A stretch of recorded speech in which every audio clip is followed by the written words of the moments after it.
Hasbro has this weird ability to make something I'd never think about so obvious in hindsight. The new Decepticon Trooper that's coming out is a retool of the Barricade mold, but looks so much cleaner compared to Barricade himself. It does give me hope that this mold will get more love, because there's a lot of potential and I do think this Decepticon Trooper is going to capitalize on it. But before we get into Barricade, my last video covering Windblade had very unfortunate timing, because not long after I released it, they'd revealed a new retool of her into Slipstream. And in case you haven't noticed, I love talking about retools and redecos, so missing out on one of my favourite molds in recent time is a mighty shame. But check out that video if you haven't, but to quickly say, Slipstream does look amazing and I can't wait to get her. But I will say that it is a little unfortunate that she is a deluxe, because Seekers usually get Voyager molds, and you can see how small Windblade's jet was in comparison to the Siege mold. But it looks fine, I have no qualm with it, I think she does still look great, but I'm going to gladly move on to the War for Cybertron figures now,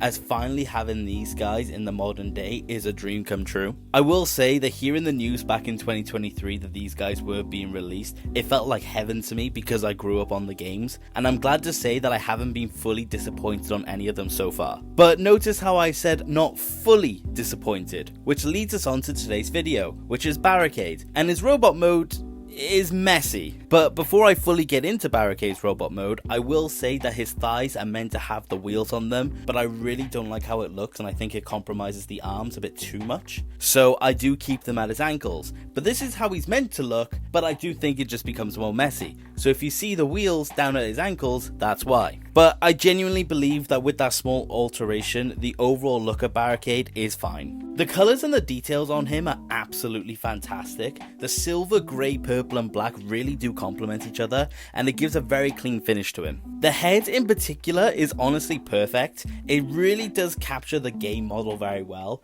but outside of that, the yellow eyes really pop on him and it stands out every time I look at him. But I will say that getting to one of the main problems with him is that you just have to look at him and you realise how much kibble he truly has. You can mainly see the kibble on his legs, you can see all the paneling on the back that becomes the top half of his car, and it does actually make him struggle to stand at times, but that along with the backpack makes him extremely back heavy, so you will get into a habit of having to pick him back up. Unfortunately, you can also see that his wrists have this little panel on the inside of them, making it so the wrist swivel is very much compromised, and while you can still do it and it's fine, it's a little hindered, but there's just not much you can do about it. But luckily the Decepticon Trooper got rid of it, so we can have a full wrist swivel on him. In the end, you do end up with having to leave the wrist at this very weird angle, and his wrist is never fully in line with the rest of his arm. It's a shame, but you can ignore it, so it's okay I guess, but like I said, the Decepticon Trooper just improves on that. But leaning into more of a positive, I have to say that his plastic quality is really high. He feels very solid and dense, and I'm really not worried about any sort of breakage on him. I genuinely feel like I could be rough without having to worry, which is strange, because his Wavemate Bumblebee does feel a little flimsy in areas, mainly the back. So it's strange to see that Barricade had a really good bit of plastic while the others didn't. He's also weirdly tall for a deluxe class, because he is standing a head taller than Bumblebee, and he's not far off of Optimus and Megatron. It's honestly weird seeing how tall he stands, because it doesn't feel like a deluxe class because of it. He feels like a short Voyager almost. It feels like 86 Ironhide or Hot Rod. But moving on from that, he does come with one accessory, being the Neutron Assault Rifle.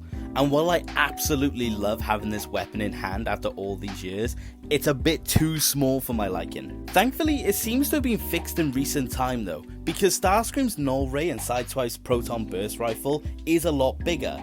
And it does give me hope that they might update the mold so it fits every other figure better, because it doesn't look good on a Voyager. But getting to the articulation, I have to say it is very limited like I mentioned. He does have most of what you would want from a deluxe class, but the sculpt itself is the problem here. I mean, his head itself is on a 360, but the ball joint is on a really weird angle, so it's tough to get around. I think in the video you can see me struggling to get the head all the way around. It is the same with the wrist as well, because it is a full 360, but that panel does get in the way of it. And again, the video will show me struggling to get his hand the full way around.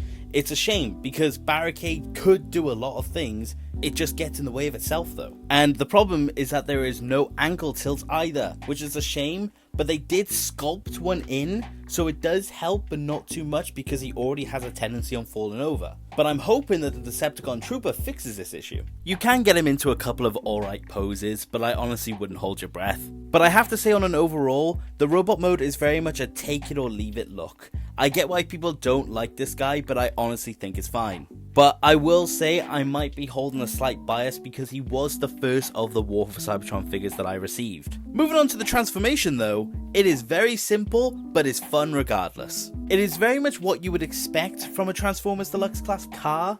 You know, the arms and the legs fold into place, the backpack comes over and makes the top of the car, and it all clips together and you're good to go. But the thing is that doesn't make it bad, as the simplicity is what makes it very easy and fun to do, and it's become one of the most transformed War for Cybertron figures that I own. But the vehicle mode itself is just amazing. I'm honestly not sure if they were trying to make him look like a Batmobile, but they certainly did it. This mode itself is just very clean looking, and the colours and details are amazing and just add to that look. I have to say that it really does feel like they had this mode in mind first, as there are no issues I really have with him, meaning that the robot mode probably came second. But again, similar to the robot, the vehicle itself is weirdly big again. He rivals Megatron's tank mode, and it makes me wonder why they had him so large when they usually focus on scaling. He does also have weapon storage, but it is very meh, so I do leave it out, but this is how it looks. It's honestly fine, but I don't like it. But I do have to say, on an overall,